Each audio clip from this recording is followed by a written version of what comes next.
Alrighty, and just like that, we're on. How are you, Jess? Yeah, good. How are you? Good, good. Now, so I'm sitting here with Jessica Troy, Thank you. professional wrestler. Thank you. You do a bunch of other things as well, but Yes. we'll get into that. I guess let's start with the wrestling because I'm very curious as to the genesis story here of like how you found it and why you first started getting into it. Right. So I have two older brothers.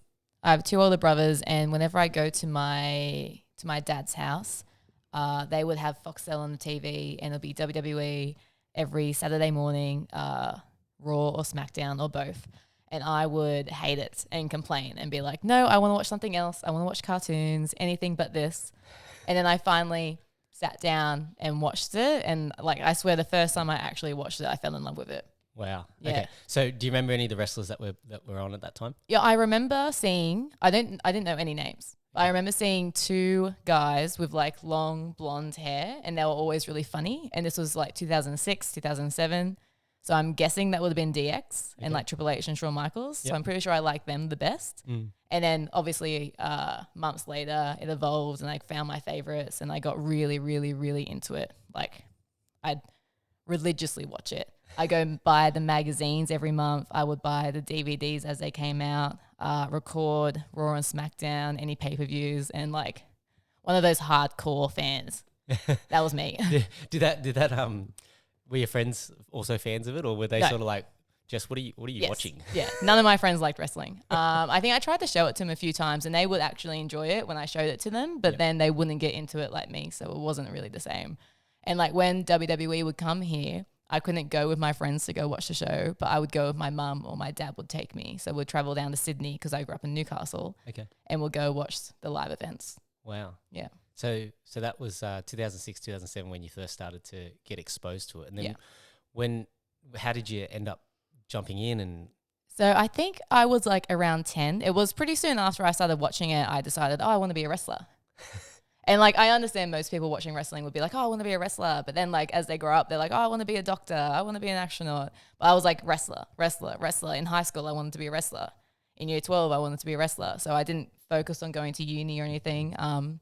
I think when I was in year 11, so I was 17, I found a Facebook post and it was Newcastle Pro Wrestling and they were advertising one of their shows. And I was like, I didn't know there was a Newcastle Pro Wrestling. I've lived in this city 17 years. My necklace. We don't need that on. I emailed Newcastle Pro Wrestling and then I was like, oh, can I come and join and can I help out? And I think that week I went and trained with them. And so as soon as I found it, I emailed and then I went. wow. Yeah. Okay. And then do you remember that first session? What was that like? Yeah, so it was in like an underground UFC kind of gym. There was no wrestling ring. It was just the wrestling mats. So like very thin padding on the cement floor. And we just learned how to do chain wrestling. I eventually learned how to take my first bump. So my first bumps weren't in the ring. It was like on the cement floor with the padding there, which was shocking to the system. But It's like a jarring sort of effect. Yeah. But then when you bump in the ring, you're like, oh, that's fine. Yeah, That's it easy bounces. now. Yeah, exactly. So much better. Yeah. So yeah, it was a pretty hardcore session as for a 17-year-old.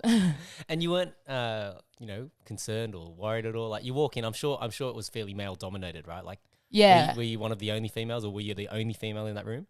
So on my first training session, I was the only girl in the room. And then a month later, another girl who I think was also 17, she came to train. Yeah. So it was her first time there, and we're best friends There you go. to this day. Yeah. Lifelong best friends. So Yeah. it's just meant to be. That's pretty cool. Yeah, That, exactly. that you can walk into a room like that and then, find somebody who has a similar passion. Yeah. And then, you can form a really good friendship or great friendship, I should say, from Yeah, exactly. So we're soulmates basically. We've tagged together. We've wrestled heaps in the ring as well. Yeah, no stopping us. What's her name? Give her a Charlie shout. Evans. Charlie Evans. Yeah. Okay. So, okay, I want to wind it back a bit because I'm also curious about, what your parents said when you go, Yeah. I want to be a wrestler. They were nothing but supportive. Never once did they like laugh at me and be like, why would you want to be a wrestler? They didn't try to talk me out of it when I was actually like serious about it and signed up. Every Wednesday night, my dad would drive me to training. Wow. So he'd drive me all the way out to Charlestown, which was kind of far for us. And then he'd drive me, he'd wait there as well because it would be awkward to go home and then come back. Yeah. So we'd wait there And then he'd drive me home. He'd drive me to all the shows.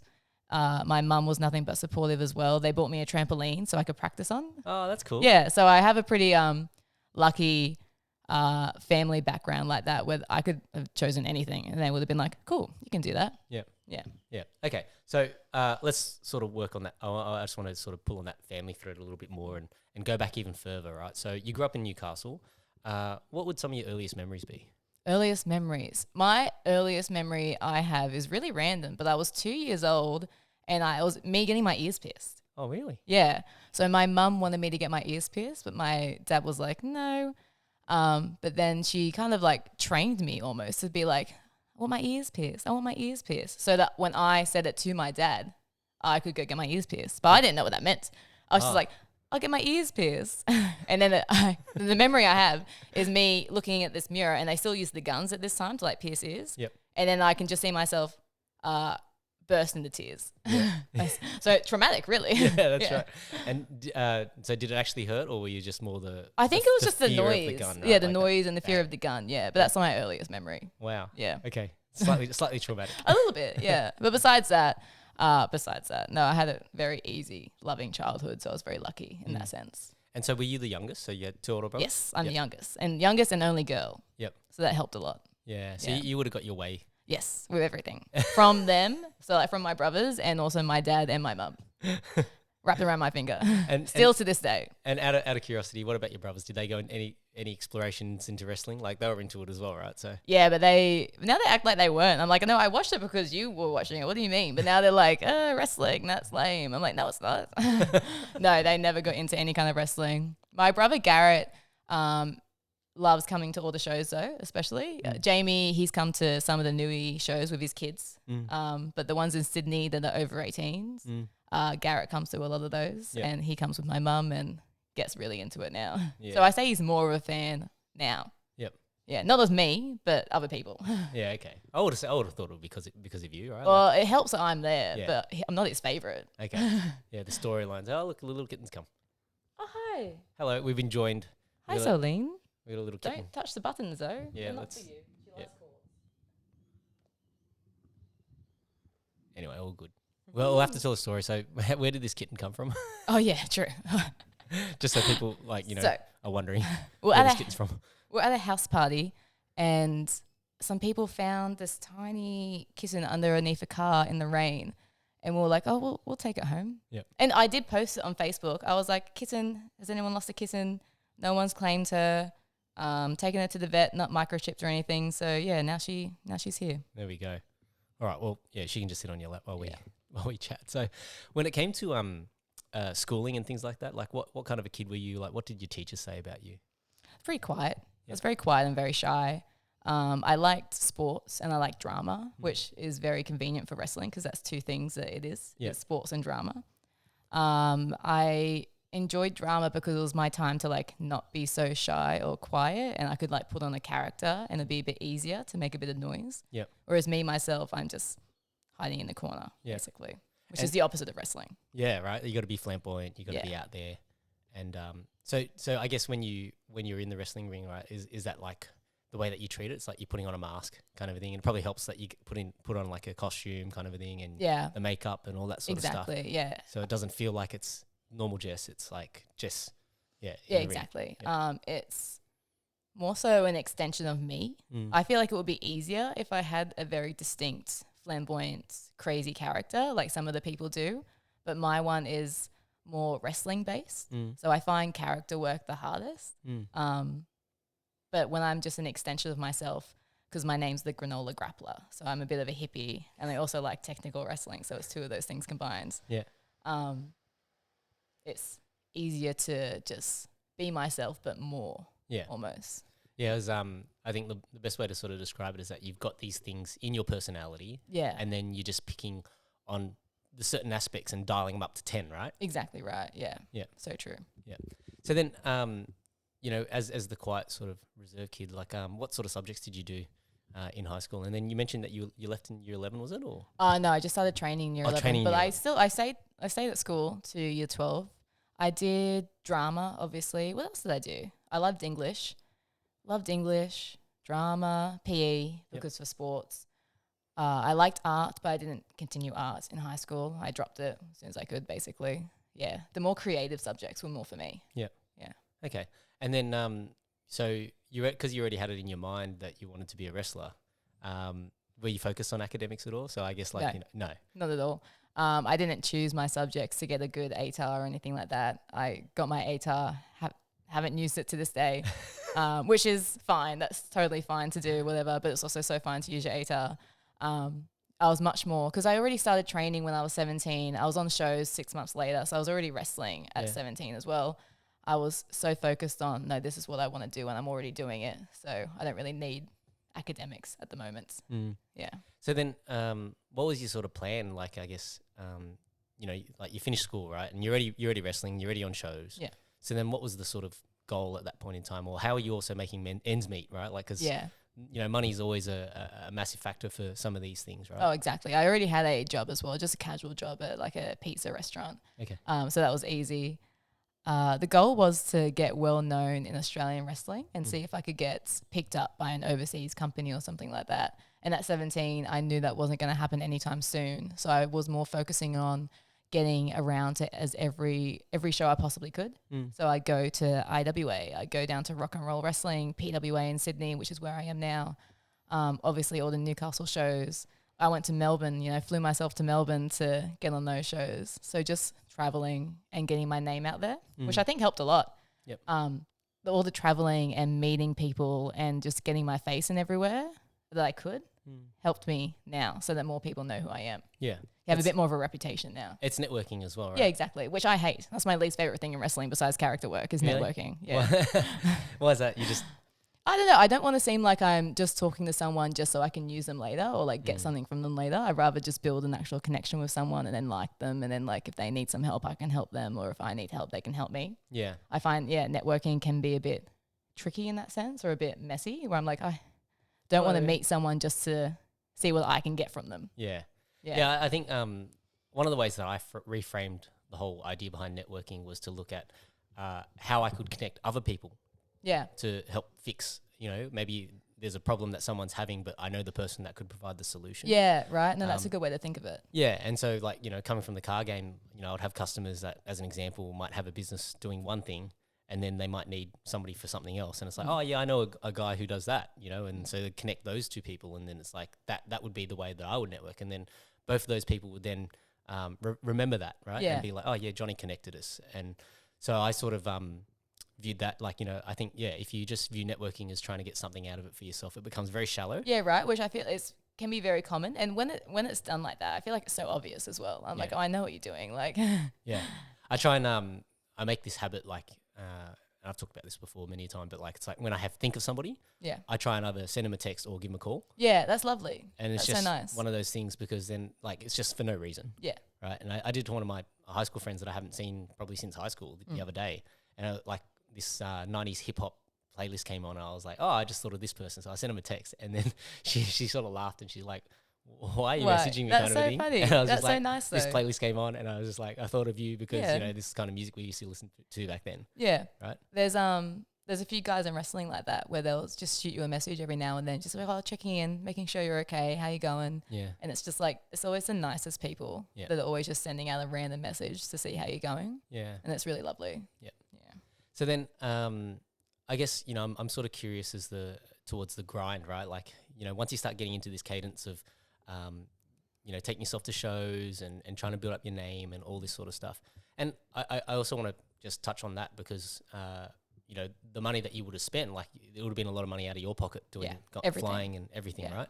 But I guess a good way to look at that is that was an investment into yourself and your career, right? Exactly right. Like everything I have wrestling wise is from my pocket, basically, like all the wrestling gear, which is surprisingly expensive, all the shoes, the training outfits.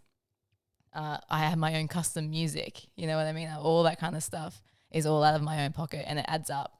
So when I was just working at the pizza restaurant, it would be like every cent of my money is going towards this wrestling. It's going towards training. It's going towards a new outfit, new boots, anything like that. And Sorry, while I'm thinking about it, like, where do you even get all that sort of stuff? Like, Right? is Then there you have even- to is work it- that out, don't yeah, you? yeah. So does that stuff, like, is it readily available in Australia, or did you have to import stuff from the States, or where do you find like? Knee pads and like elbow pads, the best ones are imported from the States, Yep. from High Spots. Mm. Wrestling gear now, there's a lot more options and they're really, really good options, but they're also really expensive and they're really busy. So you have to like kind of pick and choose. I'm lucky now I have my mum making my wrestling gear. I'm No like, why way. didn't you do this earlier, mum? Yeah, Come on. whoa, that's cool. Because it's kind of like, what is it? Crocheted. At the moment, my gear's all crocheted, Yep. which is kind of like the granola kind of look. The hippie style. Yeah, exactly. The hippie style, which no one else is doing. And my mum is a really good crocheter. So that's just convenient for me. That's cool. Yeah, right? Yeah. But when I first started, my first time on the show, it's all just the community-based stuff, isn't it? My first wrestling gear was from this other woman that I would train with as well. So she'd be like, I have some spare gear. You can use mine because I didn't have anything. Yep. So it's just people looking out for each other. Yeah. Yeah. And it like I guess the the scene is probably a fairly tight knit community, right? Yeah, exactly. Yeah. Not even just within PWA or NUI. I think Australian wrestling is pretty tight-knit.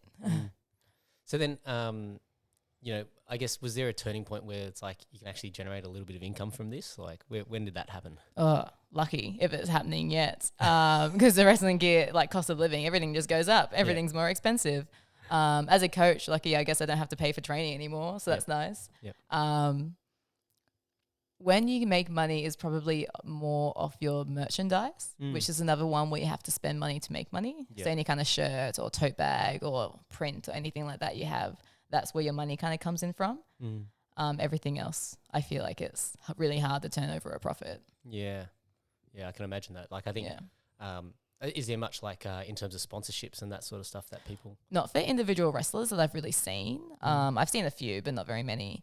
For shows, I've seen sponsorships, but then you just kind of get a match fee, and it's always the same match fee, so it is what it is. So then, I guess when it comes to the shows and things like that, like when you say it's always the same match fee, so that regardless of your experience and all that sort of stuff, it's always roughly around the same? No, I wouldn't say that. I've changed my match fee, so I decide what that is. Oh, okay. I changed it over the years, like not just from my experience, but also like if a show's on a Monday night, I lose out on work.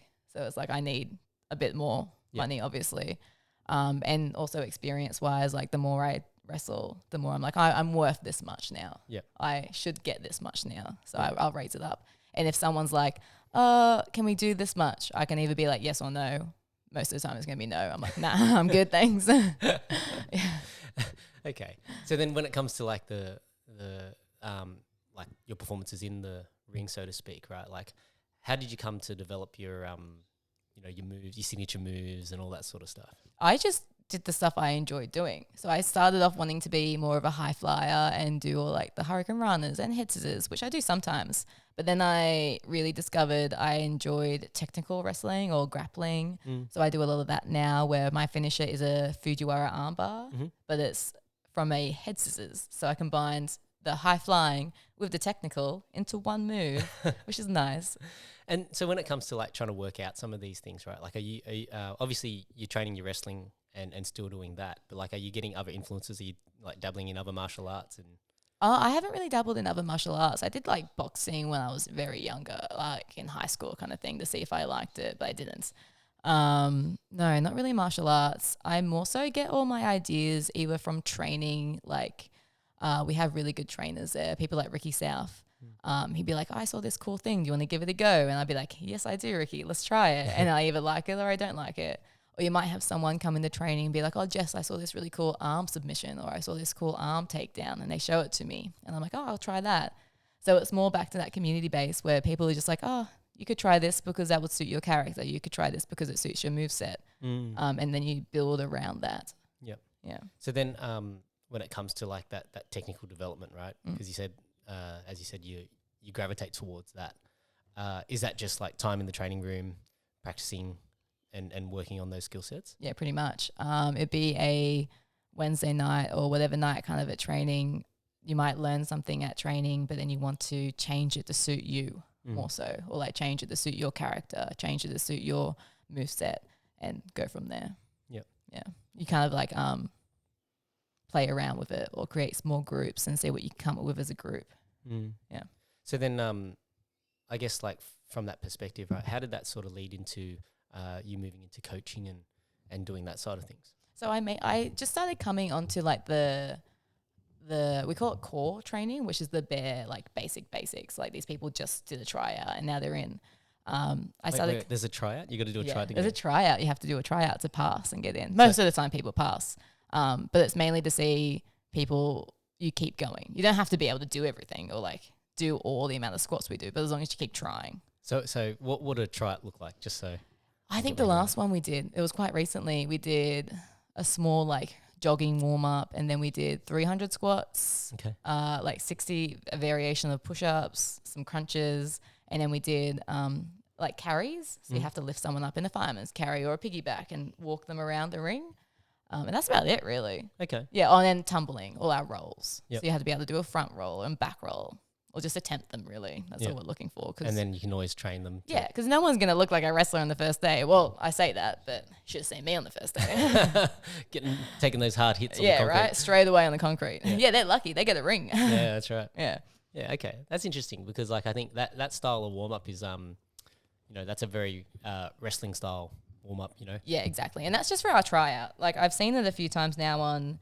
There's a few Instagrams I'm really into, like Damien Slater has a really nice training Instagram. Okay. And he was talking about it recently about how some wrestling warm-ups are so useless or they're not actually good for wrestling. And I'm like, he's so right. Like just doing body weight squats, obviously you need to be able to do body weight squats. But now on Tuesdays, which is our core training, I'm trying to get more into like wrestling-based techniques for warm-up. So we'll do like a leapfrog drill because you're going to do that in the ring. Or we do like a tumbling drill because you're going to do that eventually as well. Yep. So I think that's really important to incorporate. So you're not just trying to gas people out.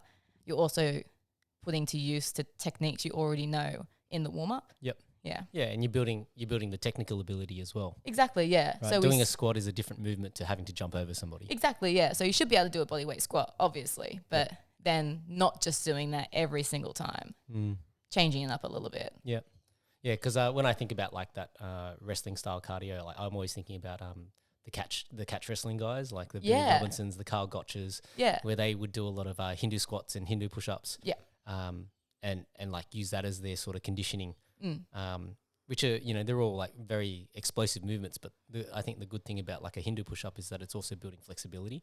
Yes, yeah. Exactly right. So everything has a positive or a benefit, and it's good to try new things. And sometimes we play games as well. Like we play Bull Rush at training, or like Red Rover Crossover, whatever you call it. I've started incorporating more Red Rover Crossover. Red Rover Crossover. I've never heard of that one. Is it just me? I swear, is every this person. Newcastle thing. I like talk to people from Newcastle, and they're like, "What are you talking about?" Maybe it was just my school.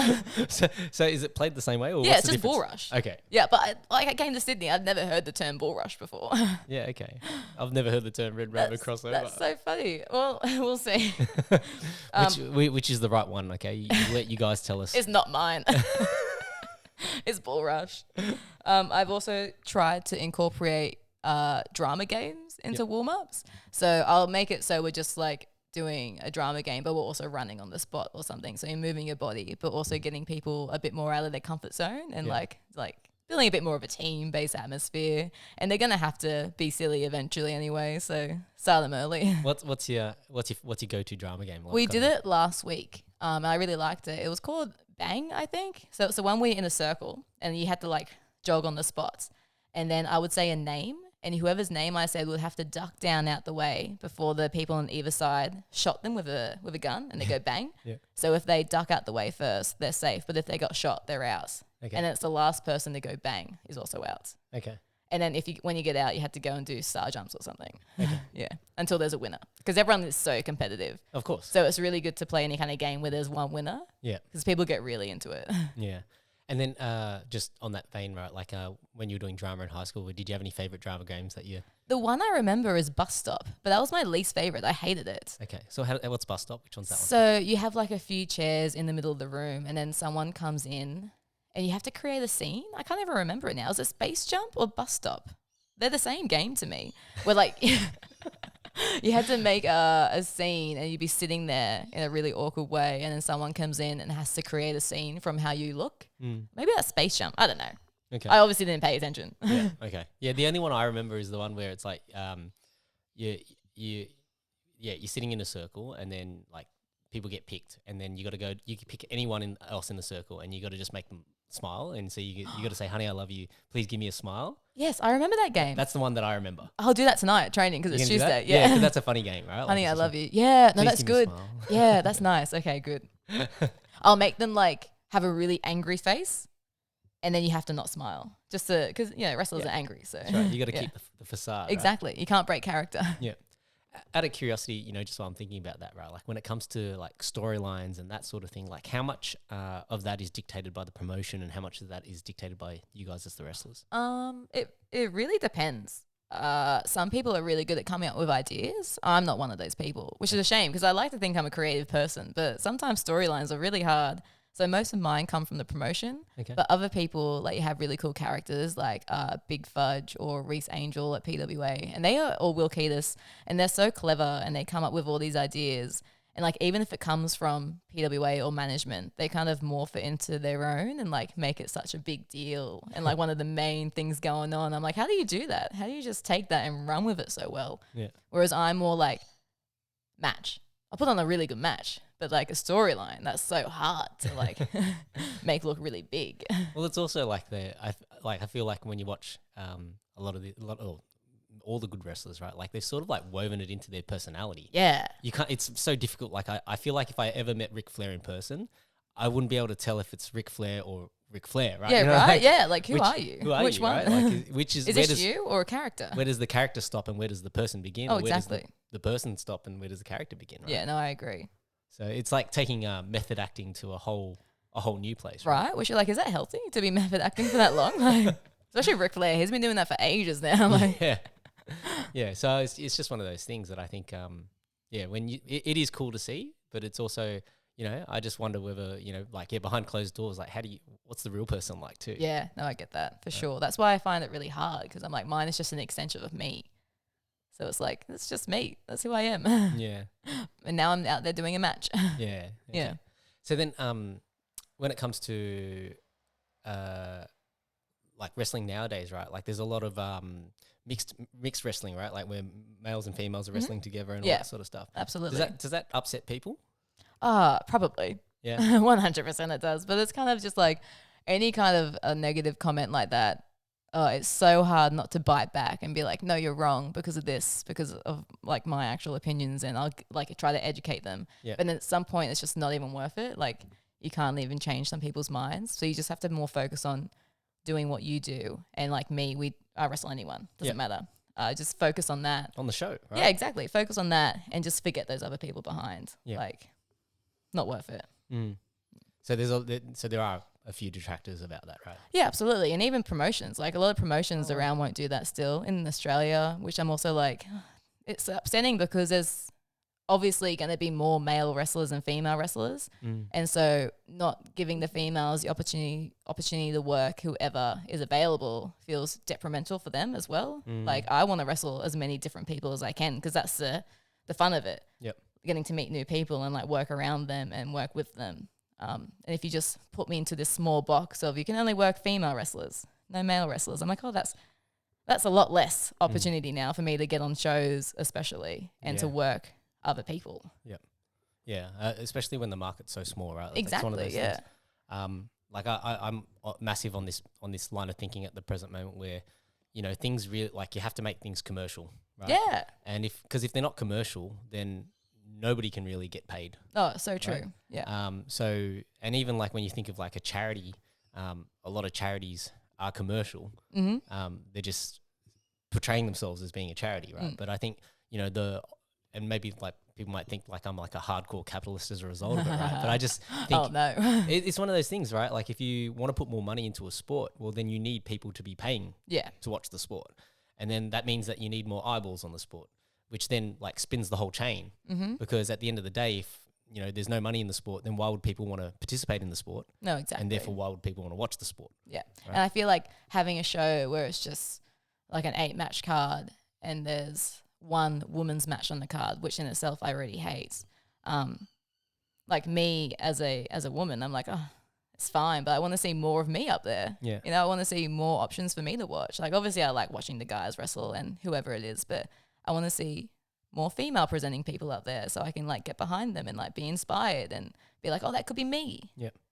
Yeah. I think there's always going to be, you know, you need to have like people that are sort of like the trailblazers, so to speak. Yeah. And that then encourages more people to go and try it. Like with like, because of my involvement with all the combat sports stuff, like I've got friends like shout out to Dory. She's a Muay Thai fighter, and she also is involved with like this Muay Thai league, and they have like female sparring days and all this sort of stuff to bring That's so cool. more females into the sport. Yeah. And No, we have the same issue in pro wrestling. Like at the recent tryout, I think there was 2 females compared to 30 males. And obviously it's just like, you think wrestling, male dominated sport, but it's like, we try to make it really open and really inclusive. We also have like a female only training day as well, just to like make it easy in case anyone just wants to come hang out with all the girls and whatnot. So yeah, just really trying to pull more girls in. Yeah. And we're already so lucky in Sydney. We have such a good group of females as well, mainly because we have Madison Eagles, who's like the mother, basically. Okay. The queen of Australian wrestling or of the world. So yeah, she's a thanks for that. Yep. Yeah. I think that's just you know, by having those events and those opportunities, like naturally you provide a place for more females to get involved in it. Yeah, right. And then it just grows from there, right? Yeah, why would you not want more females on the show or just more representation on the show in general? It's just going to help everyone. Mm. So then I guess, you know, leading into some of the other things that you do, right? Like, so from the coaching, you were saying to me earlier that you found like a bit of a passion for teaching, right? Yeah. So, you know, talk to me about that. Like, how did you find that, and how did you work that out? I was actually really scared to become a coach, and I went to Tuesdays just to kind of try it out, and then I tried it a few times. It was really not awkward, but intimidating because I'd be doing it in front of other coaches as well. And then sometimes they wouldn't be there and it just was me coaching. And then I could feel a lot more comfortable because I feel like I didn't have these eyes on me, watching me, making sure I'm not making a mistake, because obviously I'm going to make a mistake. I'm going to say you have to move your left foot when really it's your right foot, or teach someone how to do something wrong, I'm sure, whatever. But like learning through that and like pushing through and pushing myself also as a shy, quiet person. I have to be the loud figure in the room to make sure everyone can hear me. It was really fun. I really like it. And I think I'm good at explaining things because I'm also willing to accept, oh, that didn't really work. Next time I'll try it differently. Yeah. Like there's so many different ways to teach people something, and everyone learns in a different way, where I find it fun, almost like a puzzle, to work out how I can teach this person to get this thing right, because we'll get there. Yep. Like I'll show them, I'll tell them, we'll move their body through it, and we'll just keep going until we get there. Yeah. Yeah. So I found it really fun. Yeah. And as a result of that, it probably improves your wrestling as well, right? Oh, 100%. Yeah. Now I'm like, oh, I know how to do a small package like to the T now. Like I know how to do this schoolboy like so correctly, because there simply can't be a mistake when I'm telling someone now. Yeah. Yeah, that's I think that's a very underrated thing about coaching, is like, you know, by going through the details. Yeah. And be able to explain it. Yeah. Like I like doing different things as well, because sometimes I feel like I over explain, or some people have a tendency to over explain, and then the people are like, there's like 20 steps I need to do here. So last Tuesday what I did, we were learning schoolboys, and I had a big circle on the floor and I had my demonstration person there, and I just did the schoolboy to them. And then I said, now everyone go off and try. So I just showed them what it was, and then they had to go work it out for themselves. And it went really well. Yep. I was like, oh, people can work things out. Like, they're pretty smart. Like, they know where to put their body and, like, the mechanics of it, because they've already learnt some other pins before. So they kind of put their knowledge together, and it was an experiment for them and me also. Yep. Would you, out of curiosity, you know, obviously, so, and the reason why I say this is because there's a wrestler, DS Kasai, I don't know if you know him, Jordan. Yeah, I do. Yeah, so Jordan, I know him. he trains jiu-jitsu as well. Yeah. And You can tell when he wrestles. Yeah, I was right? like, oh, he's scary. Yeah? Yeah. So shout out to Yeah. Geordie. I think he's overseas at the moment. Doing I some think he's in wrestling the stuff. States, right? Yeah. Yeah, I think so. Yeah. How cool's that? But yeah, like he's a guy that's you know, when he comes to compete at the jiu-jitsu events, like there's one event called Grapple Mania, and he'll come out with his wrestling mask on and play. Does he? Yeah, plays the full character. That's really cool to combine both of those two worlds. That's yeah. So he comes out, you know, as his character. Also, I've seen him come out as his character. That's scary. intimidating. Like, if I'm out there about to actually find him, I'm like, oh, Would you ever cross over and want to do some? Yeah, for sure. Yeah? Maybe. I'm all talk. We'll have to get you out of your comfort zone. Yeah, right? Yeah. We were really lucky because I don't know if we still do. I hope we still do. We sponsor a West Tigers player. Okay. On the women's team. Okay. And then a bunch of the girls from training got to go and do a West Tigers training with all the girls. That's cool. And that was really fun. But they do like some actual shoot wrestling stuff over there. Like they were doing the pummeling and the sock wrestling and all that kind of stuff. Yeah. And we were like getting destroyed by these NRL players, and we're like, oh, they're so much stronger than us, obviously. Yeah. But it was playing footy. Yeah, right? Like they can actually take me down. Yeah. But then I think their captain or the main girl, their Bo, who was like my size. So she was like my size going up against all these girls, and she was taking them down too. And I was like, she just knows the proper technique to do this stuff so well that she can do anything. Yeah. And then she was showing me how to like hold the football properly and like protect so no one can take the football from you. It was really cool. Yeah, it's cool when you see those sort of crossovers. Yeah, it was really fun. I enjoyed it. I think that's it's become almost the norm now. Like a lot of the footy league players especially are all training. They'll go and do like a wrestling session or a jiu-jitsu session. Yeah, I think they had a proper wrestling coach there, like every week. Yeah, it makes a massive difference when you think about tackling. Like tackling, right? Yeah, that's wrestling. Yep. Taking someone down in the legal way. That's right. Yeah. Well, yeah, there was a huge kerfuffle in league over the grapple tackle and all this sort of stuff. Yeah, so. I'm getting into footy a bit more now, so I'm learning all about it. Yeah. I'm like, why is that not allowed? But that one is allowed. So then, when it comes to then like finding bigger opportunities, right? Like obviously at some point you would have had your eyes set on like trying to make it overseas and that sort of stuff. Absolutely, yeah. So talk to me a little bit about that. So for Australian wrestling, I find you really need to put yourself out there. So I would do, I think maybe like 2 or 3 years into my wrestling training, I went overseas to America for 4.5 months. And I went there for training, basically. So I trained at a place called Chikara, which I'm not sure if it's still running or not now.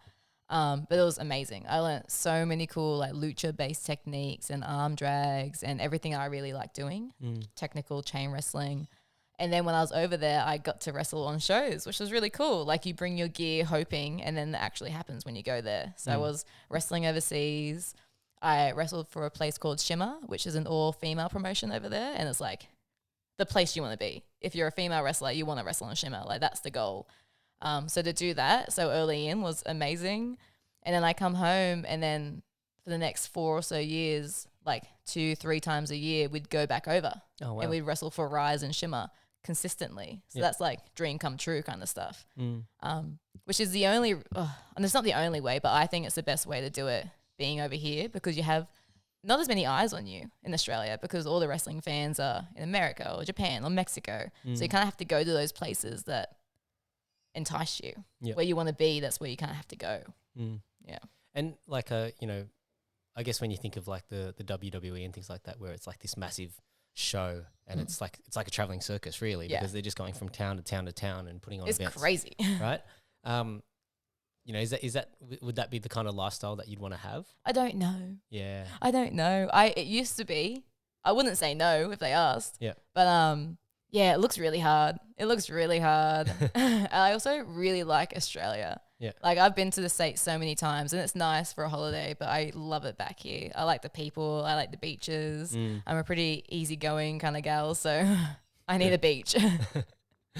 Yeah. And then when it comes to like sorry, I had this thought about, like when they do those matches where there's like chairs and like hardcore kind of matches. Yeah. Have you had to do any of those? I have.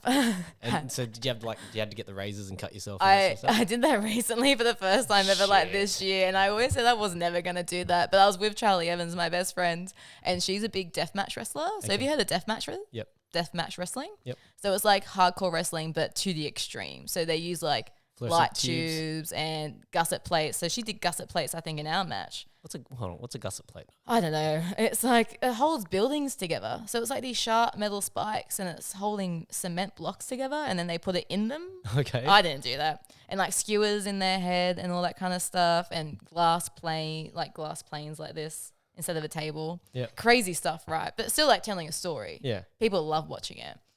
So we did a death match, but it was a very tame death match. When I saw it advertised as a death match, I was like, no one told me that.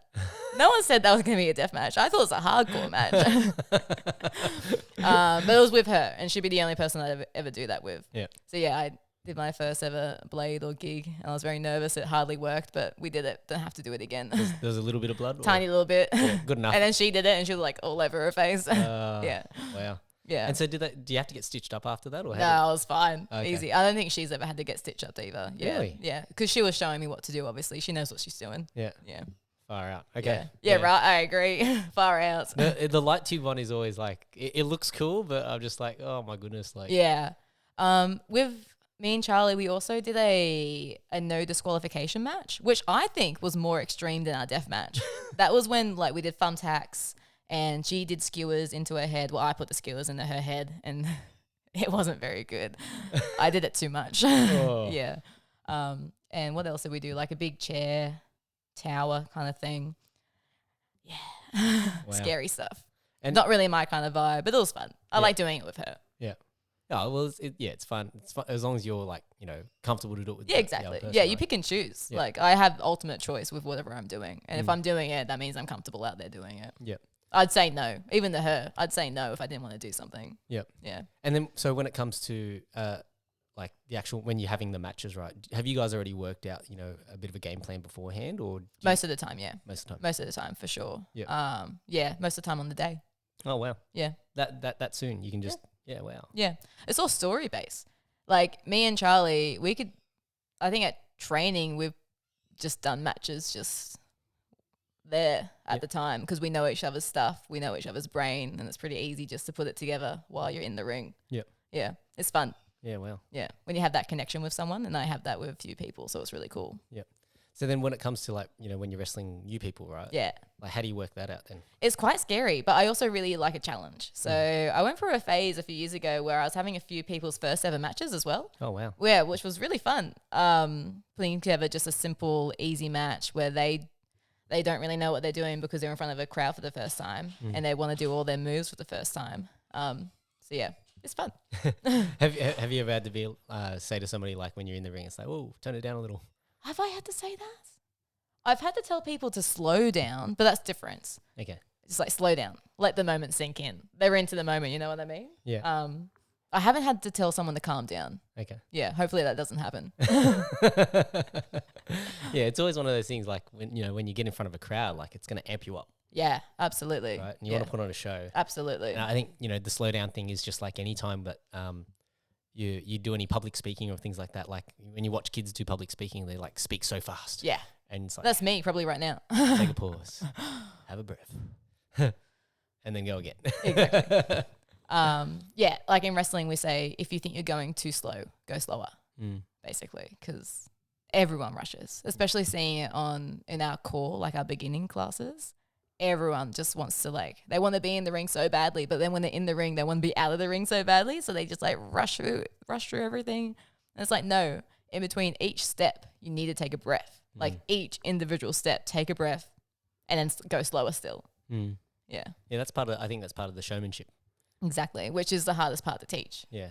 Yeah. The timing of how the tempo of the match, I should say. Exactly, yeah. Because everything has to like build and then slow down. And There then needs to build be again. levels to it. Yeah. Yeah, and if you do it wrong when you're out there and it goes down, then you have to try and find a way to build it back up before you do your crescendo or something else at the Your end. big tricks, right? Yeah, exactly. Yeah. Otherwise, it's kind of pointless to do them.